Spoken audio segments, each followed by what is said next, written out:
मैं सरवण सिंह पंदेर किसान मजदूर संघर्ष कमेटी का सूबा जनरल सेक्रेटरी बोल रहा हूं जी।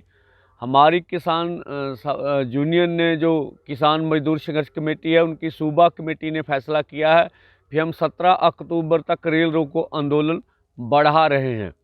एक हमारी किसान मजदूर संघर्ष कमेटी में दिल्ली में जो केंद्र ने मीटिंग बुलाई है उसमें ना जाने का फैसला किया, उसके कारण हमने पहले बता दिए। एक तरफ केंद्र सरकार ने पंजाब के किसानों को बातचीत के लिए बुलावा भेजा है, दूसरी तरफ महाराष्ट्र मुंबई में प्रधानमंत्री जी क्या बोल रहे हैं कि हमने अन्नदाता को उद्यमी बनाने का फैसला किया। उन्होंने ये भी, हम इसका जवाब इस तरह से दे रहे हैं कि आपने जो उद्यमी था उसको मोदी जी भिखारी बना दिया, ठीक है। दूसरी तरफ आपने यह कहा कि अन्न में हमने बहुत सा उत्पाद पैदा किया, आपने पंजाब हरियाणा का गेहूं के ऊपर नाम लिया, आपने दूध उत्पाद में गुजरात और स्टेटों का नाम लिया। ठीक है, अनाज तो हमने बहुत पैदा कर लिया, पर बताइए कि अनाज इतना पैदा करने के बाद भी हमारे ऊपर कर्ज क्यों चढ़ गया? ये सवाल तो देश मांगता है इसका जवाब। और दूसरी बात भी, भारत के 50 किसान रोज खुदकुशी क्यों कर रहे हैं? हमारी रोज़मर्रा की ज़िंदगी क्यों मुश्किलें भरी हो गई? क्योंकि हमको कभी भी अपनी उपज के सही दाम नहीं मिले हैं, इसलिए ये सब कुछ हो रहा है। तो दूसरी बात इसमें यह, आपने कह दिया कि हमने आमदन बढ़ाने का ऐतिहासिक फैसला किया। ठीक है मोदी जी, आप प्रधानमंत्री हैं, आपका जो इस समय की पोस्ट है वो बहुत गरिमा बड़ी है, सारा देश देखता है, हम भी देखते हैं, हम तो बहुत इज्जत मान सम्मान करते हैं आपका। किस तरह से आमदन दुगनी करने का? देखिए, हम आपको बता रहे हैं, फर्टिलाइजर के रेट बढ़ रहे हैं, खादों के, कीटनाशक जहरों के रेट बढ़ रहे हैं, खेती मशीनरी का रेट बढ़ रहा है, इसके साथ जो लेबर के रेट बढ़ रहे हैं, उपज का दाम तो नहीं बढ़ रहा हमारा। तो किस तरह से अब आमदनी दुगनी करेंगे?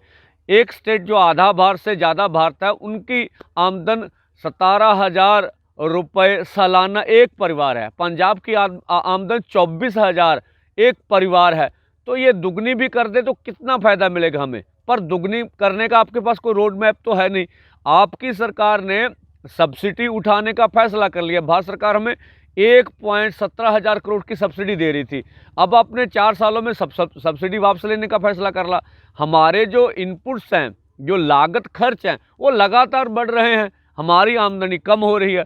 दूसरा, आपने कहा कि ये ऐतिहासिक फैसले के साथ साथ आपने ये भी किया, पहले जो भी हमारी लूट हो रही थी, हमें केवल 6% ही प्रोक्योरमेंट सरकारी खरीद होती थी, बाकी प्राइवेट प्लेयर लूट करते थे, उसको भी आपने छीन लिया। अब किसान से, अन्नदाता से आपने मंडी छीन ली। उसके बाद जो खेत थे हमारे, उसके ऊपर कारपोरेट का कब्जा कराने का फैसला कर लिया। दूसरा, जो हमारे कुदरती खेती उपज और अनाज के जो कुदरती संसाधन थे, उनके ऊपर आपने पूंजीपतियों का कब्जा कराने का फैसला कर लिया। हम प्रधानमंत्री जी इन बातों का आपसे जरूर आशा करेंगे कोई सही जवाब मिले। ऐसा नहीं होना चाहिए। एक तरफ किसान बात करने के लिए जा रहे हैं, दूसरी तरफ ये बातें कही जा रही, ऐतिहासिक फैसला। हम तो ये मानते हैं कि इतिहास में भारतवर्ष का सबसे बुरा दिन है ये जो 3 खेती के काले कानून हैं। आप अगर लोकतंत्र में विश्वास रखते हैं तो सारा भारत आपके लिए आग्रह कर रहा है, आंदोलन कर रहा है। हाँ, ये प्रधानमंत्री जी, हमें मालूम है कि आपका कोई कसूर नहीं, आपके ऊपर वर्ल्ड बैंक, मुद्रा कोष फंड और विश्व व्यापार संस्था का बहुत दबाव है। ये नीतियों के लिए आप नहीं जिम्मेवार, सारी सरकारें जिम्मेवार हैं।